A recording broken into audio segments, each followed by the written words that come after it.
Welcome back to the SMITE Console League. My name is Finch, and I'm happy to have you here. You know, I want to tell you all something. When you look good, you feel good. And what better way to look good than with this new Sweet Victory Battle Pass? Grab it now so you can start working on getting Power Up Hera immediately. Then you can press for the levels, and you can get Fun Apocalypse Xbalanque, Sweetie Pie Soul, you can get Sweet Dustin Nemesis, and Rematch Hera. All of that in that Battle Pass, that sounds too good to be true. Go ahead and grab it now while you can. But don't worry, I'm not here on this desk alone. I have with me Melissa, Posada, the best taco. How you doing? Feeling pretty good. Feeling a lot better now. Might have to go home and check out some of the skins. That's all right. I mean, that Hera skin's really good. I mean, I already see too much Hera, I feel like. I don't think she's that good, but people keep playing her. And she's all over the place. Now she's going to be in this cool mech looking great. I don't know, man. I'm worried about it. I'm scared a little bit. But let's talk a bit about some of the sets that we already saw happen earlier on in the day. Here is the standings for you. This is PS4 Europe. VGS Gods and MV3 were the one that happened off broadcast. The VGS Gods came out on top. Out Cold, though, did beat Bedtime's Calling. I believe that one went all 3 games, and they came out 2-1. That is correct. It was all 3 for Out Cold, but they did wind up pulling it out on top, just like Team Rival did in the very last set we witnessed. That's right. They were able to take down Davos in a pretty convincing 2-0, and then Hive Central and Team Jellyfish played based on those plus minuses. Looks like that one was a 2-1 as well, so still very even there. But we're going to be moving, though, into this next match. It's time for PS4 in A, and for what it's worth, this was dominated by Nemesis in Phase 1, and I don't expect that to look a whole lot different here. That team is just made up of a ton of veterans, so they should be the favorites, I think, going into this one up against Big Money. And Big Money, though, has had a lot of downtime, I think, to kind of hit the drawing board, maybe try to reinvent some of the Season 6 meta that we've seen develop so far between competitive play, and I think even the different meta breakdowns between PC and console have been rather interesting to watch the adaptations that console chooses to draw into their own. Yeah, and this is my first time getting to take the seat with 3 bands in that first phase. I'm very excited. Let's go ahead and move then into those picks and bans. If you could, Big Money will be in that first pick spot with 3 bands to play around with. And there's been a lot of interesting stuff. We've still seen some mage ADCs get valued, which I was a bit surprised by. We've seen a lot of Ullr bans as well, which I think might be a console thing. What do you expect that we're going to be seeing from some of these, Taka? Probably just general pressure picks. It's been a little bit for Big Money since we last saw them play in comparison to Nemesis, who I think has had a little bit more of the flow. Yeah, we saw him at MSI. Right behind them. Yeah. So, yeah, and MSI, I think, was really important for this team to kind of take home what they learned at LAN, essentially. But seeing the Scotty ban, Scotty is an interesting... I haven't said anything all day, by the way. She's sleeper, isn't she? I've been waiting. She's so good. I'm surprised that she hasn't come out sooner. Scotty mid, right? That's the truth. I mean, it doesn't matter. You could put her in support for all it matters, Finch, and she'll probably still farm everybody. Dude, I'm right there with you. She feels so strong. Obviously, one of her big changes is that she can deploy the ultimate at range now. The 2 also, when the dog has died, she gets a bunch of extra power. So Scotty feels very strong if you're able to play her at home, but you won't see her here. Isis, a Nike also changed. So it looks like Big Money looked at all the people that got buffed and said no thank you and banned them all. Thor is still on the board, though, and has been a really popular pick in all of the sets that have taken place so far today, although it doesn't seem to be the direction that Nemesis are interested in heading in just yet. Gonna instead solidify that Chronos and Erlang Shen. A pretty nice wombo combo, if you ask me. It's certainly strong. It is a bit surprising. Jumpah does like to play Thor, so I can't think of a reason why he wouldn't want to lock that in. Maybe this Erlang is for Koiz instead, for the support role, and maybe that's the idea. We'll certainly see as their draft fleshes out. But Susano and Janus come in, and I was wondering if we'd see Janus, because the staff of Mirrodin can work quite well with him. You ultimate in, then double Unstable Vortex, or Portal, or there's a lot of options if he wants to buy that. It's definitely a really potent item on Janus. I have to agree with you on that one, Finch. But more importantly, I'm kind of just gauging these 2 drafts just from the initial top 3. Right. Big Money have a ton of mobility, but I'm just not sold really on how they intend on connecting their kits together to really find that outright burst damage that's necessary to bring down characters like the Chronos. Yeah, they've got some characters I think can kind of keep you with the multiple knockups for all their disruption, the slows, and the pull from Susano. It feels like you'd want maybe a slightly more potent mage in that spot. Well, I mean, once he used Unstable Vortex, that's it. So maybe it is a bit curious they've gone for that. We'll have a chance to check that out as Terra locks in for Nemesis, but that's not all on her band out. He's been highly valued today, along with the RDO.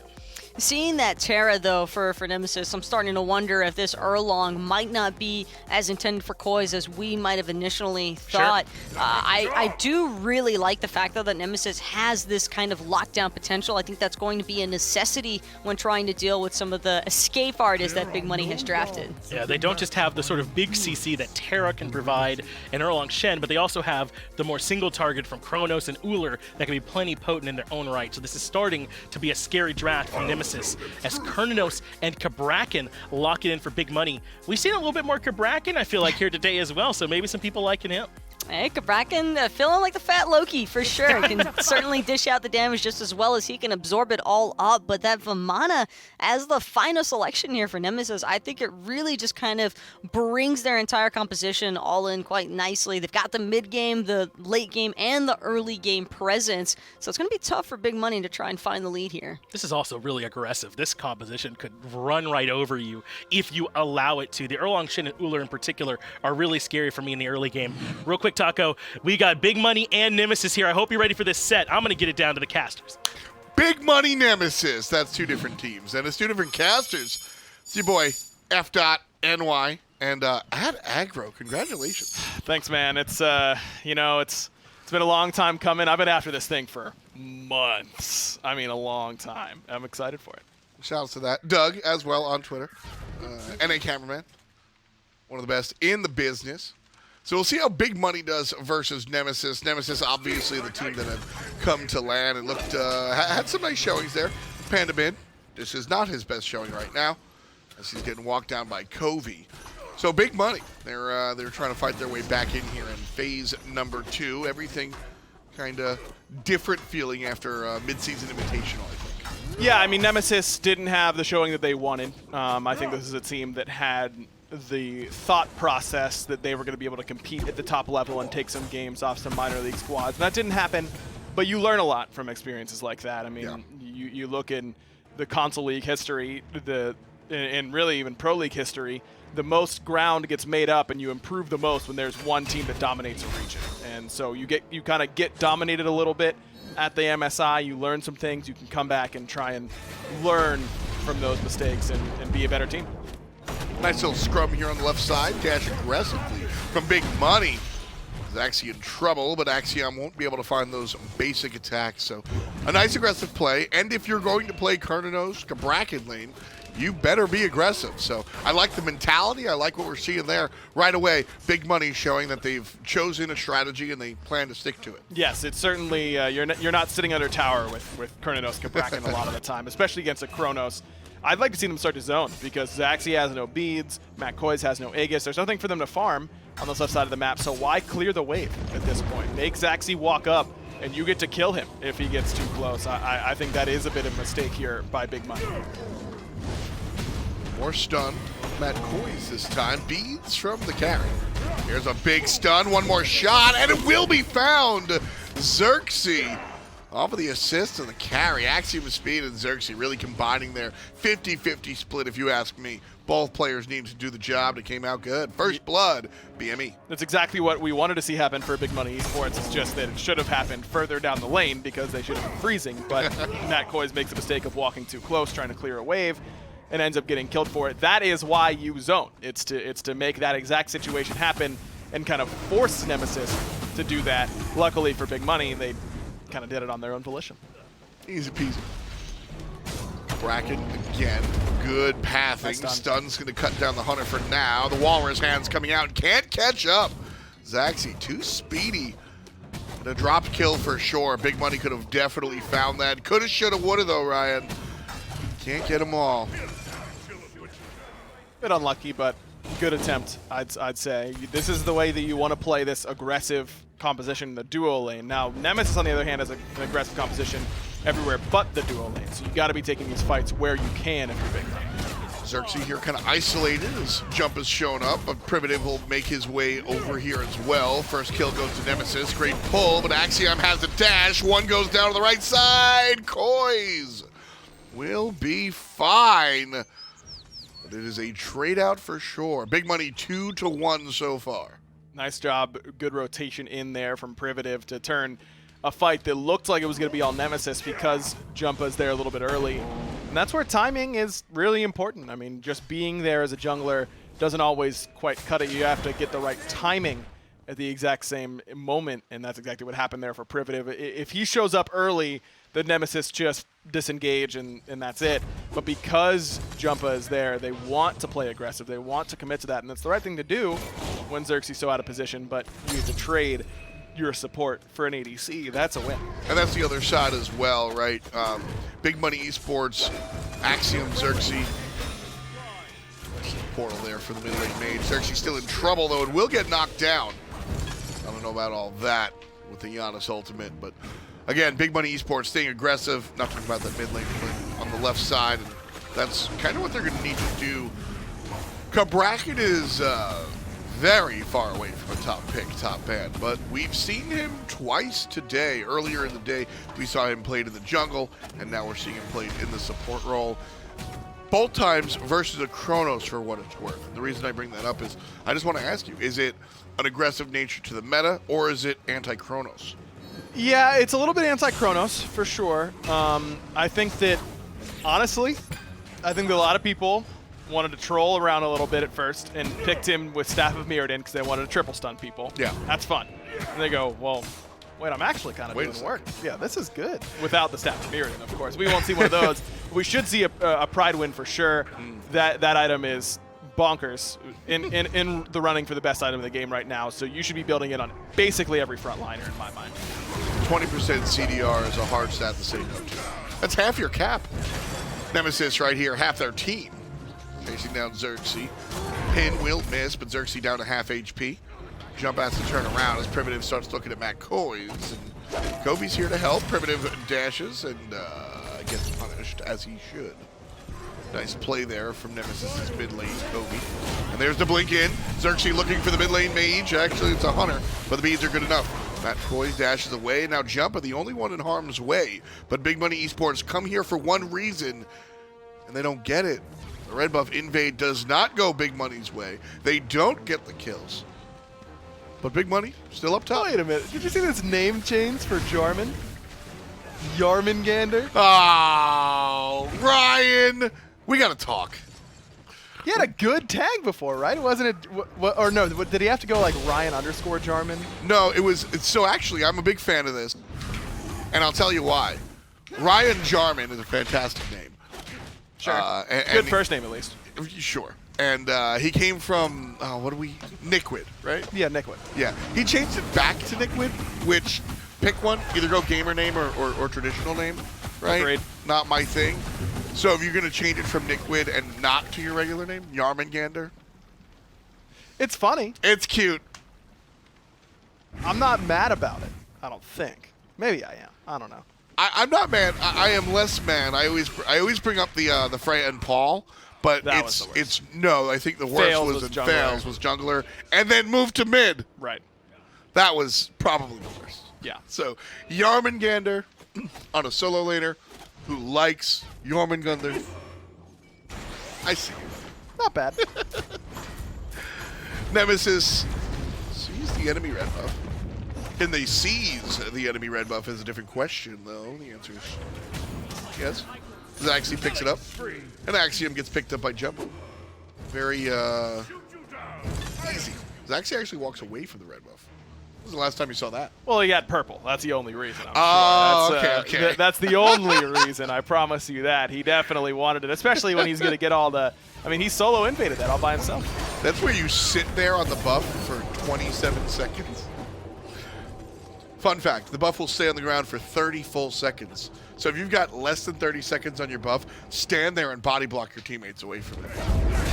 Not a bad call. Bad call here for Panda mid, but that Hail of Arrow is a bit off the mark there from Kovi. But I love the way that Kovi's been playing very aggressively Yeah. in this lane. He's gotten beads out from Panda mid a couple times already. Privative gets the pull, but Axe miss from Kovi is usually devastating. Able to jump away there, no problem. But I liked Privative's play both there and before, where Privative goes, all right, man, look, the 180 axe stun is hard to hit. You're Kovi, so you're good, but I'm going to force you to hit the hard-to-hit shot. The first time around, you saw the teleport and immediately stunned out. Awesome, Kovi, you did it. That time right there, you miss, and that's my opportunity. You know, it's sometimes you see top-level players shy away from engagements because you assume they're going to nail it. It's a good assumption, but I like to see you get forced out a little bit. Yeah, you gotta make them hit the shot, right? Yeah, I mean, there's only so much you can do. So that's not a bad idea, but Privative probably needs to spend a little bit more time farming. He's falling pretty far behind Jumpah. I mean, Jumpah's got all 3 kills so far for Nemesis. Erlang Shen continues to be a nuisance against every carry player ever, and is off to a great start. This is where Erlang becomes so scary because he already has more CC than just about anybody else, but now he's going to deal more damage than anybody too. Zaxy's going to get damage dealt to him.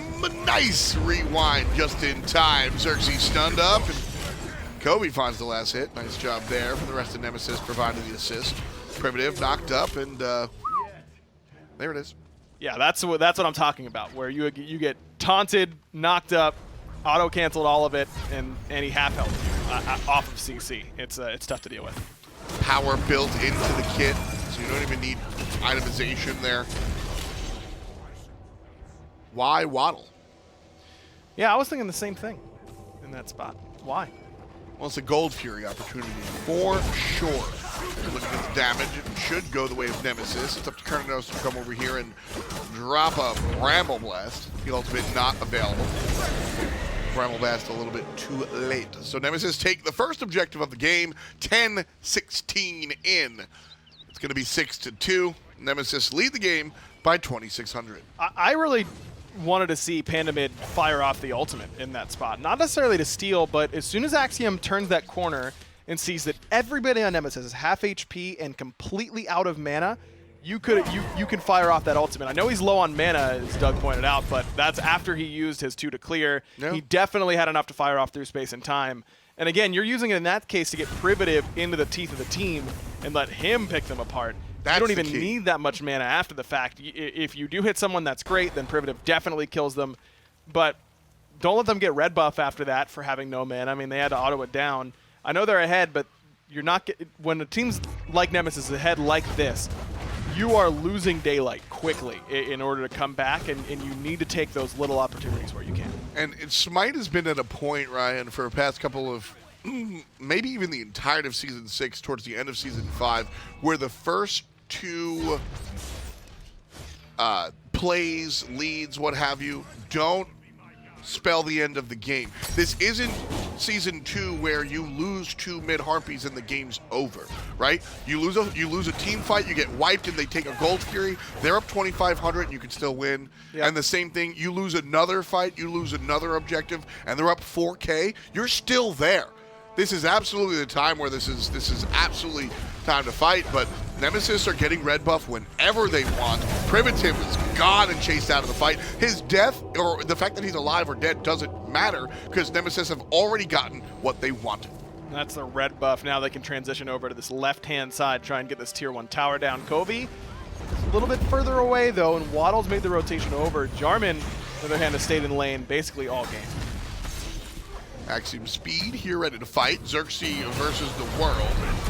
Bad damage for Privative, but Xerxes, on the other hand, does well. Privative stays safe and tosses the Typhoon from a distance. Axiom comes right up close and personal. And a nice little 3-pick for big money esports, and that's what I'm talking about, Ryan. You are no way, shape, or form out of this. I need to see more of that, because this is a comp. I mean, Xerxes and Axiom isolate 2 players, they're dead. This dual lane is bringing a ton of damage and can continue to do so. They've got great CC, they've got good damage, they just need to be able to stay in it. And Privative gets half health instantly by Jarman. Kovi, though, in trouble as Pandamid will clean up what Xerxes started by his own red. Jarmangandr here, gonna kill Privative. Oh my goodness. The bead's imperative. If he sticks with that umbrella range slow, Jarman gets a kill. Thankfully, yWaddle has helped out his jungler here. But Ryan Jarman just out here doing whatever he wants. And an interesting build path, I have to bring it up. The Glad Shield came out after the Talisman of Energy. Yeah, I don't mind it. I mean, this is where he wants to start playing aggressively. He was content to sit in lane and farm it up. Talisman of Energy, I think, is overall underrated. Great on a character like Vamana, where you need that move speed to keep up with people, and your ultimate and the attack speed really benefits you. So both of those I like. you need the magical protection and some health if you're going to be going Glad Shield. I like both of those. And now it's like, okay, Jarman, you've had your fun. You've sat in your solo lane for the first 14 minutes of the game and haven't left at all. Yeah. It's time to join the team fight. And as soon as he's there, now he gets this solid power spike with Glad Shield. I like this direction. I like Talisman of Energy. I'm with you. In general, I think it's underrated. I also like it specifically on characters like Vamana who are going to kill the wave in one go, because you make the rotation, you show up to mid lane, you baby sneeze, you get 6 stacks, and then you fight. You're ready to go. I love that mentality, building the magical before the Glad Shield, because since you're against the Guardian, a good choice. So a nice look there for the solo leader on Nemesis. The Big Money Esports made a nice play after Nemesis took care of the Gold Fury. So we're just barely tied. 1,000 gold separate our two teams, and our kills are even, as are all the structures. Totem of Coup, 3 to 5, about even as well. So an interesting matchup here where Big Money kind of started off a little slow, but in the mid game have kind of stepped into themselves, which, to be fair, Ryan, if you look at the characters they've selected, it's mid game. Yeah, I think it's that overextension in the duo lane by Nemesis, where after they get gold, they rotate over to duo, and I think that's the right idea if XCovi is there with them. But XCovi had lost his speeds, he was a little bit poked out. He had retreated back to mid lane, and Nemesis was posturing as if they still had all 4 members there from the mid and left side, and that really cost them. That broke this game back into Big Money's favor. Janus ultimate. Janus ultimate. Yeah, XCovi had no beats, so Xerxes was going to try and blink stun him, and Panamid was going to snipe him off of it. Okay. Then XCovi got away from the blink stun, so Panamid flicked it to try and hit him, I imagine. But not a bad idea. You've already got 30% CDR. With that down, though, that's going to make Nemesis look at the Gold Fury. And I would say they looked at Xerxes, but I don't think they even saw him for as shortly as he was standing there. The support player out for 23 more seconds. Gold Fury perfectly leashed.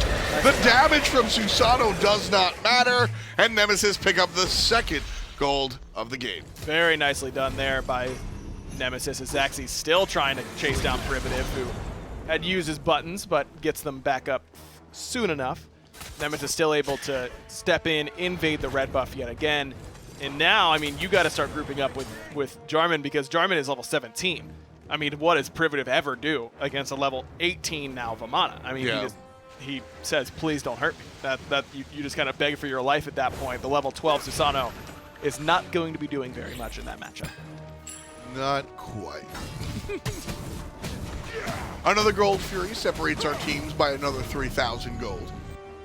But again, just like the conversation Ryan and I had 8 minutes ago, this is absolutely a lead that Big Money can and should fight into. When Nemesis shows up knocking at a tier 1 tower, take the fight. Absolutely. As long as you have an eye on the jungle. Take that fight. You absolutely want to be here. yWaddle is going to be forced out into the ultimate. Be defensive.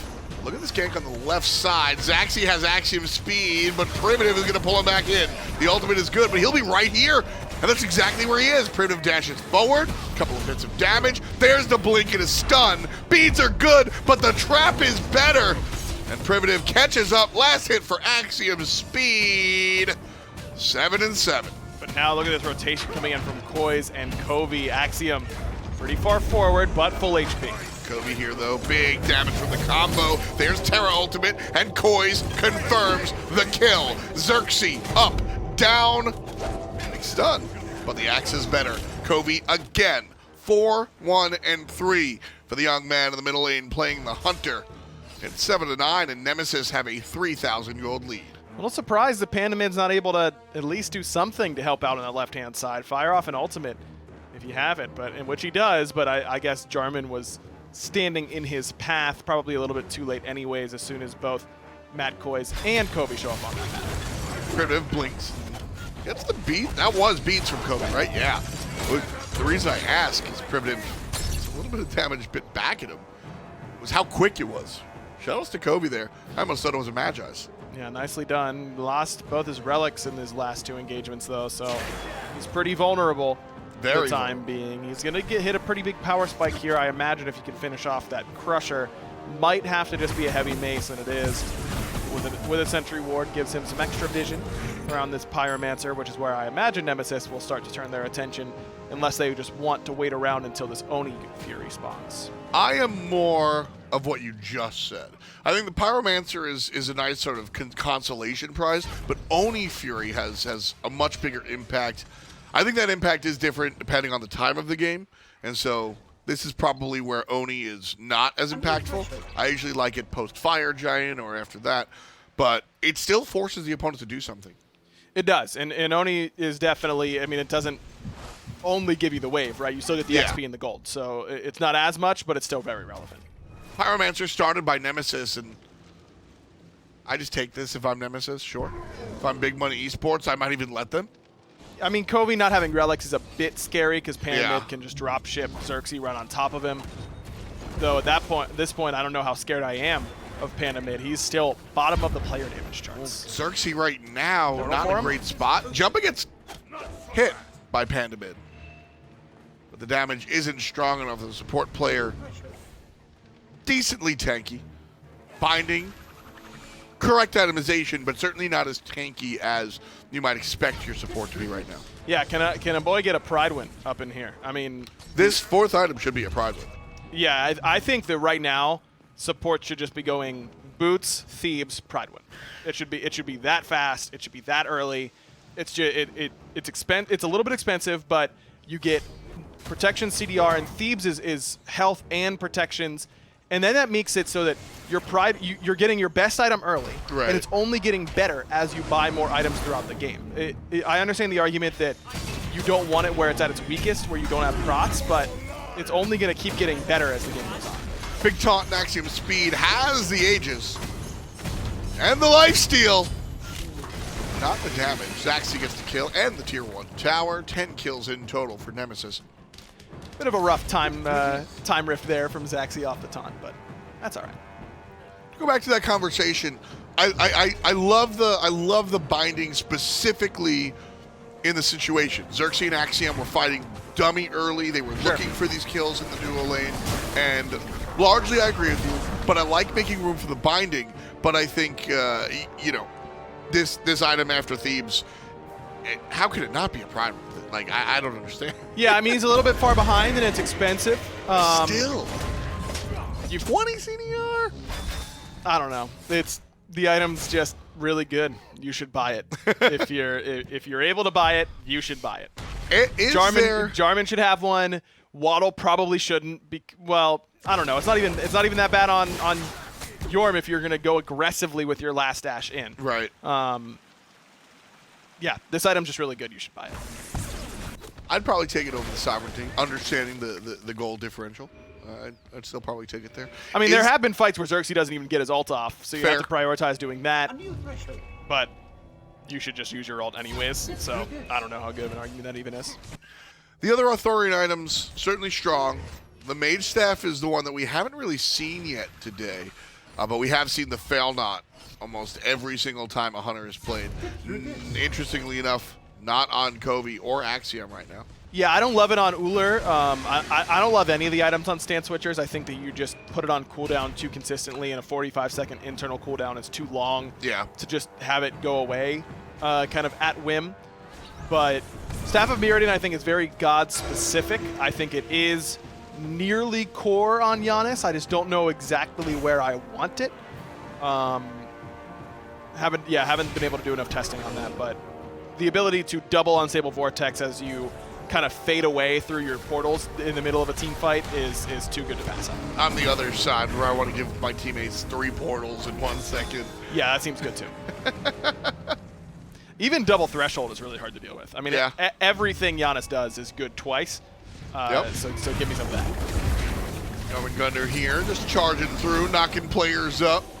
Pandamid going to get through the portal. Xerxes, however, does not have the same luck. Jarmangandr gets hit by the ultimate, but goes into an ult of his own. The heals are good. Pandamid's already dead thanks to Jumpa, and it's a 2 for none so far.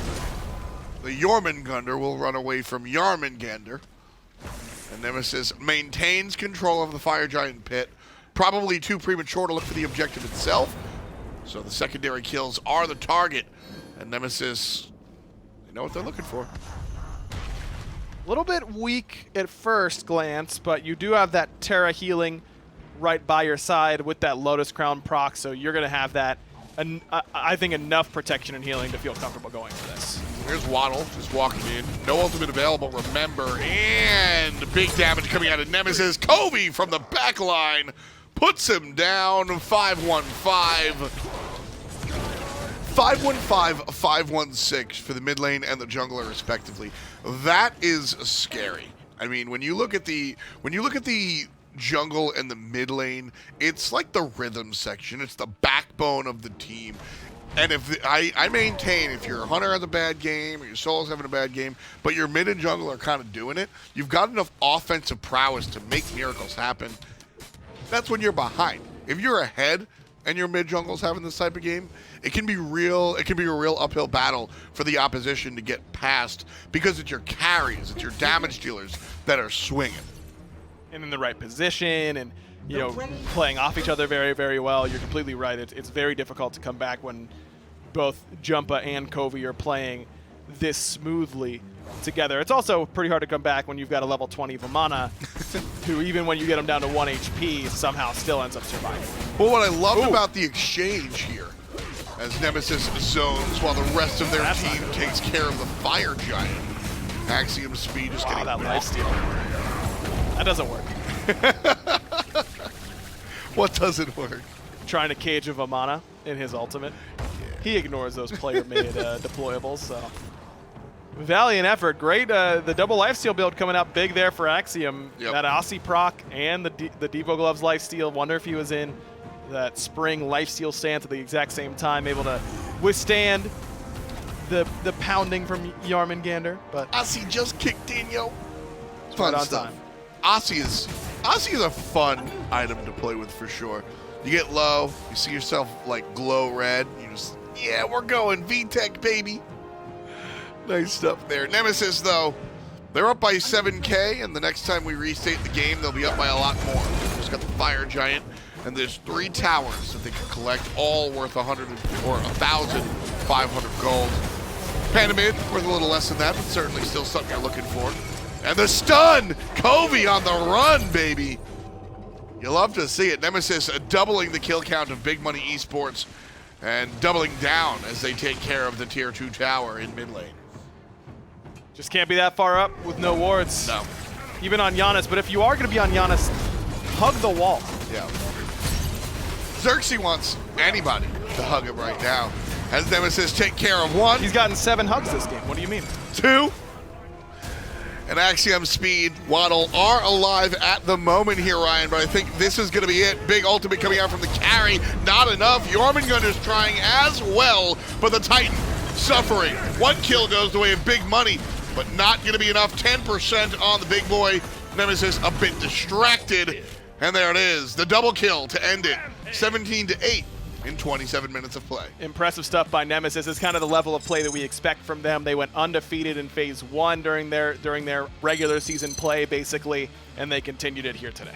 Fantastic stuff. You know, we brought up the pick selection. Obviously, Shen, definitely a strong boy in his own right. But in the jungle, I mentioned it towards the end. You're a jungle and you're a mid doing this type of stuff on these types of characters. Because that was the thing. And then you brought up the Vamana as well. This is what happened virtually every fight. xCovi would axe stun somebody and combo them down to 30%, and then Jumpah would kill them, and everybody else would be pushed into that whirlwind because Jarmangandr is just sitting there as big baby, corralling the opposition into the death ball that is the jungle mid combo. Great stuff coming out from Nemesis. They built something and they played it. And then on the other side, you compare that to Panda mid, lowest damage in the game on Janus. You're not going to win. You're just not going to win that way. Right now, I think that Shen is a basically must ban. You got to get rid of him. I know he just got nerfed in the midseason patch, but he just still does too much in too many roles. It's hard to pick around him. There aren't that many gods that do that well against him. And if Jumpah's going to do that to you, you clearly struggle with it. It's time to take it away. How many characters in SMITE still have haste? 1. That is Shen. We'll be right back after this. The SMITE Console League brought to you by Titan Forge, Hi-Res Studios, iNap, Respawn, SteelSeries, Alienware, and Skillshop.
Welcome back to the SMITE Console League. It's still Finch and Taco here, and we're still in the middle of this set here between Nemesis and Big Money in PS4 in A. Game 1, though, was pretty much all Nemesis, so now some adjustments have to be made if you're Big Money to try and change things here in game number 2. You heard them say it. Maybe Erlang Shen's a good place to start. Would be a fantastic place to start, especially when you factor in how much control Jumpah really had with that Erlang, and he made his presence known in the dueling, especially. Axiom probably not too happy about that one. So one big adjustment I want to see in the picks and bans for sure, Finch, is to take that Erlang out. Yeah, but then he's just going to play Thor. What do you do, right? Let's move into the picks and bans for game number 2. Nemesis will be first pick this time. It appears Big Money has elected to get the final pick to themselves one more time, as I still am getting used to seeing it on our graphics. There are 3 bans in this first phase, so a lot of room to take stuff away from the opposition or that you just don't want to play against to try and open it up for whatever strategy you want to go. Interesting to see Nemesis actually elect to take away that Almuz and Cop first and foremost. I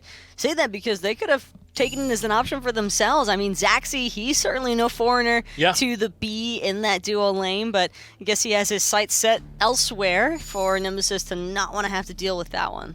No Scotty or Nike either. Big Money still sticking to banning to a lot of the stuff that was recently changed in the previous update. So maybe then ISIS will be banned away. I think that's what they took away last time. But, I mean, I don't know, man. Erlang Shen feels pretty tempting despite how strong ISIS is. You know, Aggro called ISIS the strongest god in the game right now. Are you there, Taco? Is ISIS that good? I'm not there.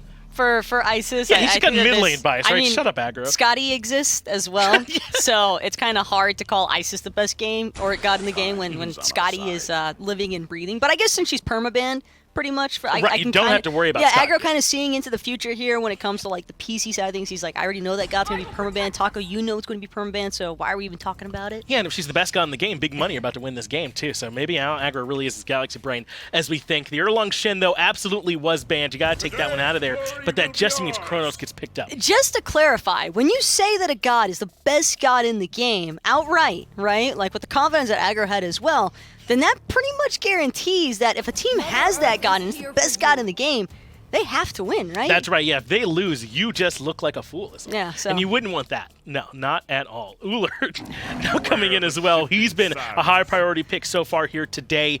Tons of pressure. Maybe that can help them up against this Chronos if it is them both going to be in the long lane. Follow that up with Terra and Anhur, which makes me think even more that, yes, that Chronos is for Zaxy, and we'll see Anhur go to the middle lane. I'm amazed to see Thor slip through for so long, especially considering that it's typically a pretty solid go-to for Jumpah even before the changes took place. So a little bit surprising, slightly taken aback, but it doesn't seem to deter the rest of Nemesis's mentality.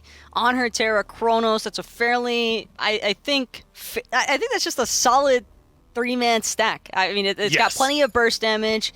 I think that it's also going to be problematic for the ISIS if this isn't on her in the mid lane, which I would definitely prefer to see on her in the mid lane up against the ISIS, just because Desert Fury inside of the pillar, I just don't see how ISIS survives. It definitely is scary for this ISIS. So Big Money got to be particularly careful in that matchup. They've got gods that are good at every stage of the game. Chronos gives you great late game insurance and is still strong mid. Anhur is, of course, a powerhouse in the early to mid game, and then Terra relevant throughout too. So a great early draft for them.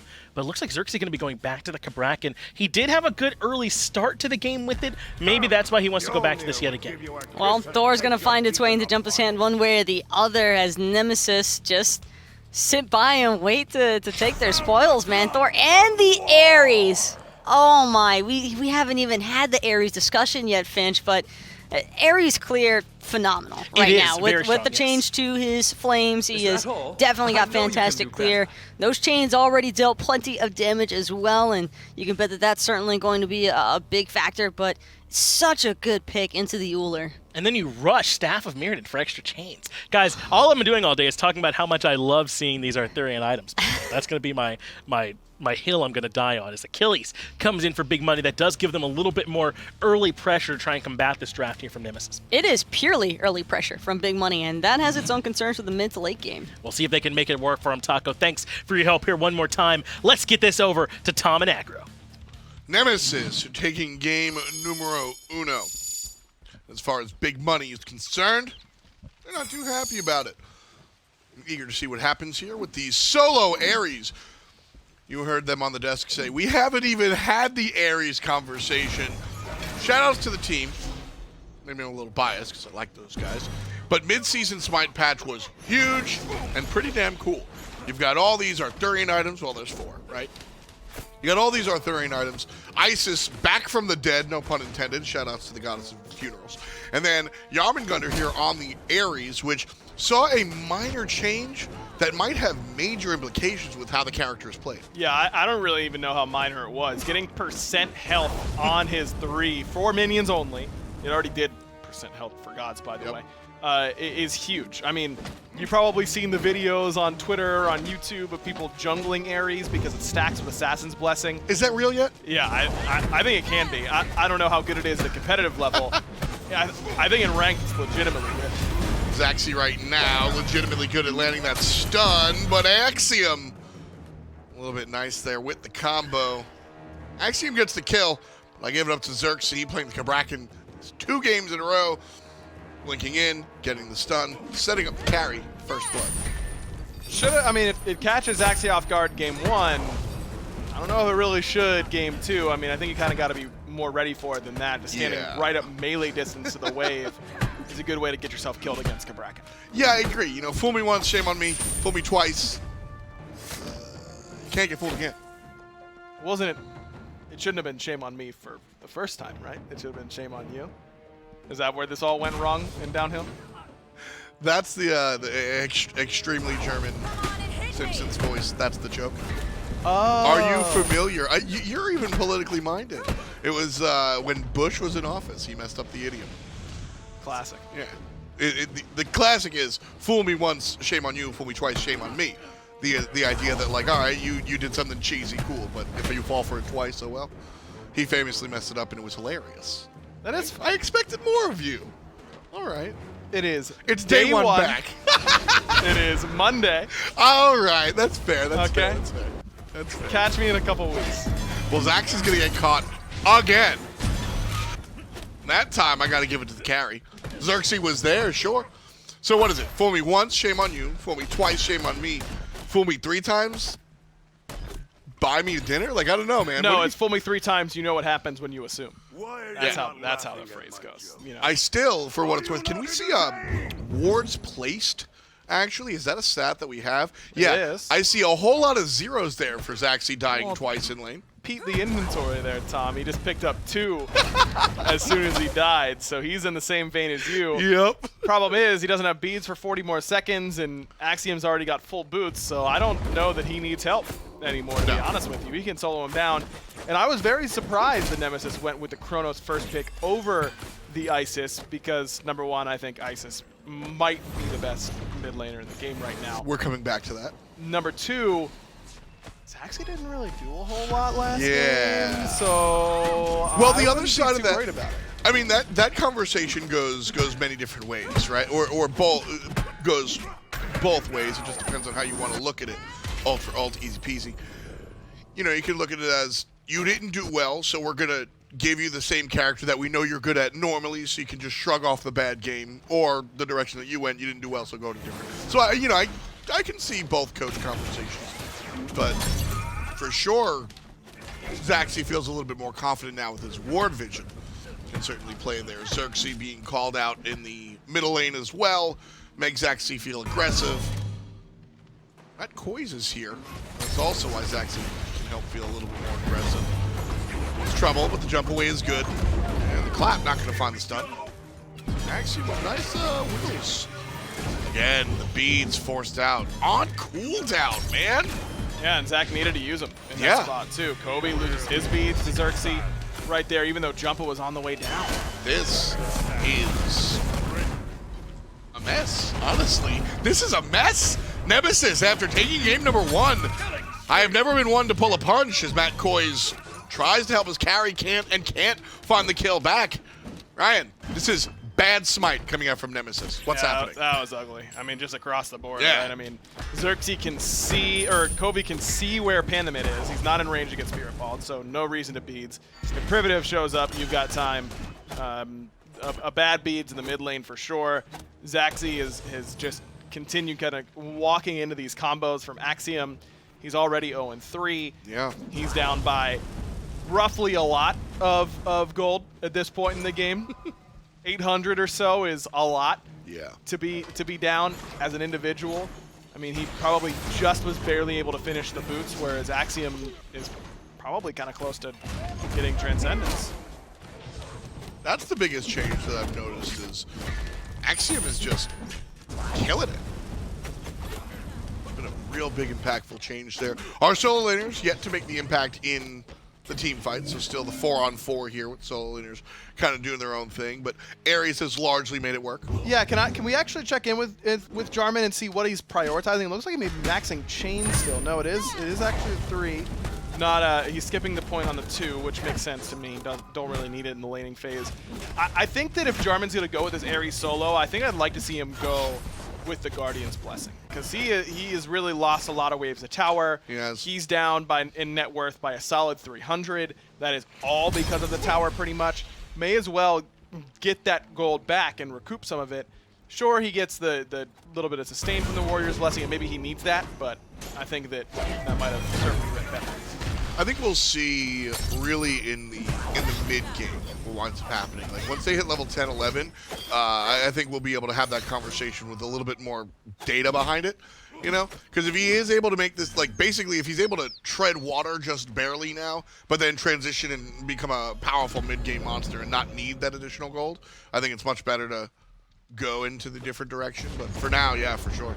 And that being said, I do really like his choice of the Jade Emperor's Crown. It's Yes. exactly what you want in a lane like this. It's a little bit of protection, a little bit of health, a little bit of power. And it's even more power when you factor in Ares' passive, giving him an extra 30 off of it because it's an orb. Ult for ult, not going to happen this time around. Yeah, well, Waddle just wanted to up his damage taken stat. Press Y, press T, top mitigated. Yeah, bud. That's right, see? He's up top. You needed that one. Again, shout outs to Doug, the best in the business. 7.5 on the clock, and 3-0 is the score, but it's not in the direction of the team that won the first game of our contest. Big Money has looked real good. And here's the question. Because Nemesis does this a decent amount, where Jarman has a great time in lane, rotates mid-game, and has these devastating impacts that I won't say Jarman wins the game by himself, but it's you can't deny the fact that it happens. Waddle gets jumped on, no Eagles rally, and this is certain death for the solo laner. That's a nice look, and that's Jumpah playing into what Nemesis likes to do. What a good trade here from BME. Trade the solo lane gank for the red buff invade. You'll love to see it. Privative left behind a little bit, and he's going to split off and go the other way. Zaxy will show up, finds a stun into Axiom, but lost his own beads again. There's the ultimate coming out of Kobe. Xerxes down. mattkoiz with the bonus damage. And Kobe grabs one for himself. This is the rotation from Jarman. And my question was, will the impact be felt like the Vamana? And my answer is yes. AxiomSpeed, 2 dots of whatever. And down goes the carry, who has been so successful this game, by the way. 3-1-0. That's a nice boon for the Jarmangandr. Gold Fury goes down to Nemesis. There's the pull-in one more time. Waddle, a hair too late. mattkoiz barely alive, but playing with the skin of his teeth as Waddle gets walked down. 2-0-1 for the solo Ares. You called it. I mean, big money do the right thing. Their solo laner gets ganked. Let's go straight to red. They're able to get ZachsySpeeds. Everything's going well, but they're backpedaling a ton.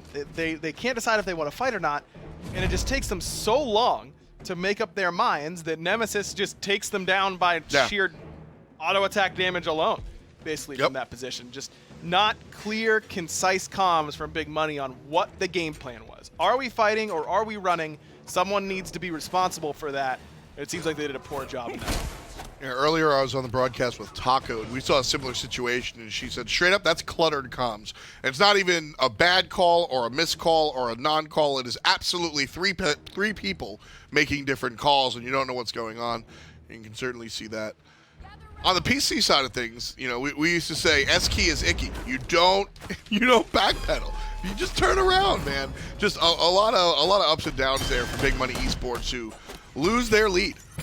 Now trailing in kills, which is largely ornamental, but the gold differential is certainly there as well, about 1,800, give or take, wave to wave. So Nemesis now in control, is putting it heavily, but they're certainly in a position to look for that next step. Again, this is that 2,000 gold lead that I mentioned in game number 1, is nothing to cry over about. Big Money can play here. Big Money can look for objectives and play as if it was in parity. Not a big deal. But if Nemesis continue to make these plays, that's where it becomes a problem.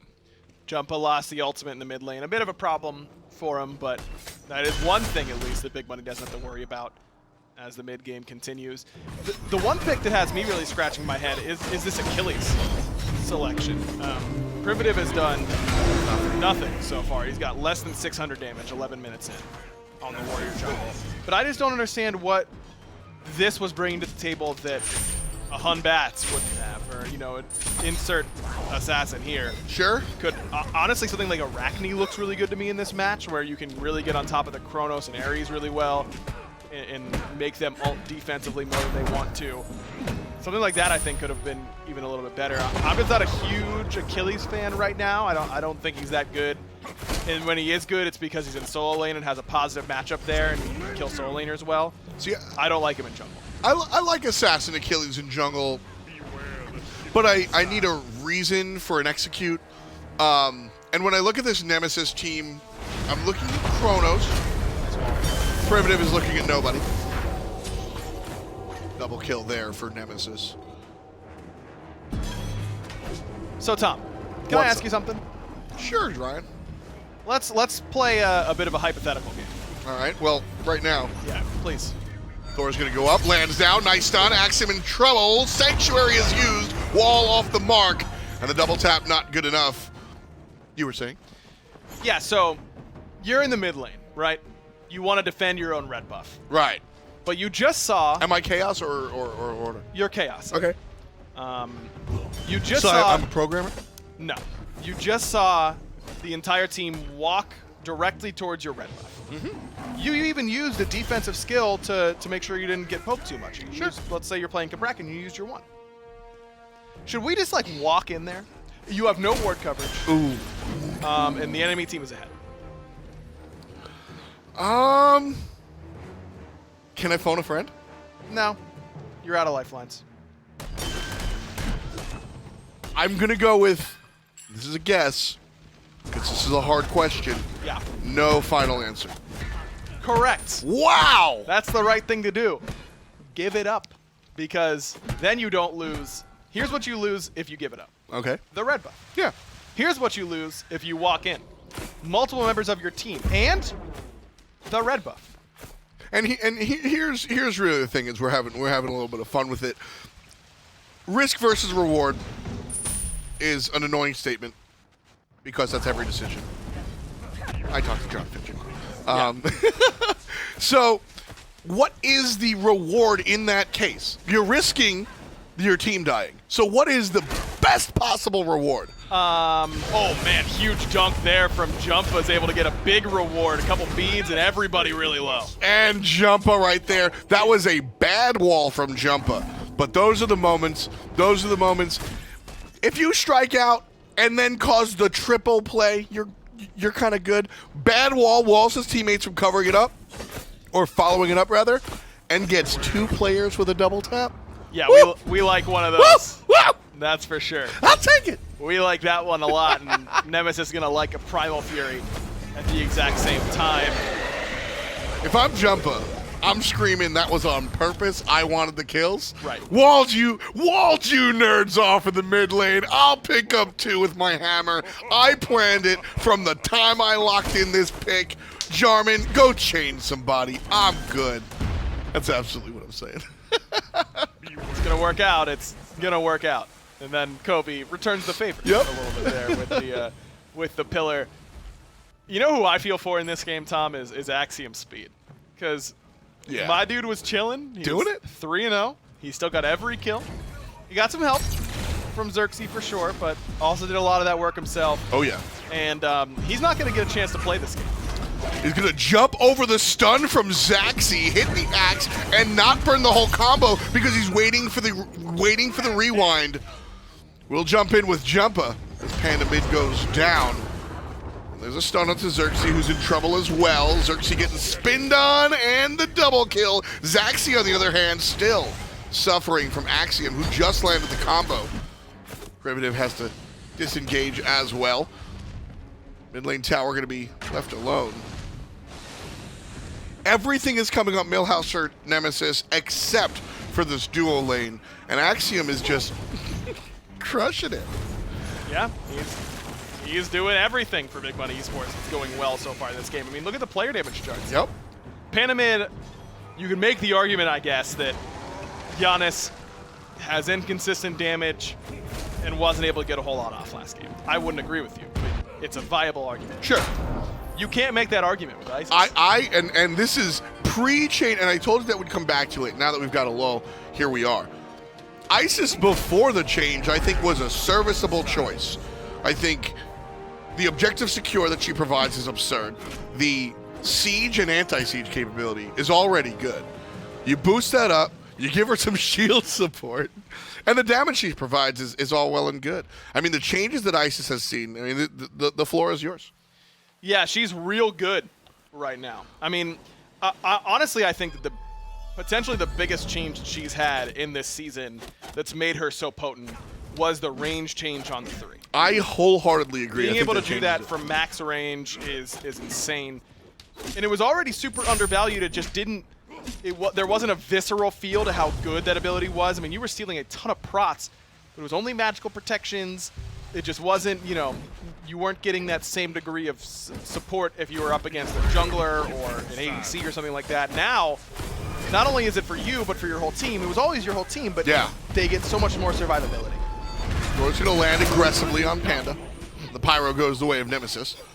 yWaddle finds a flank and is trying to damage xCovi, but mattkoiz won't really let him. Privative on the backside as well shows up. PS off screen, the carry does go down in the hand of the solo lane Ares. Big pull! And that's going to be 1. yWaddle gets stunned, and that'll be number 2. So it's a matter of who gets the last hit. Jumpah again. So it's 9-0-3 for the young jungler. We're up 6,000 gold.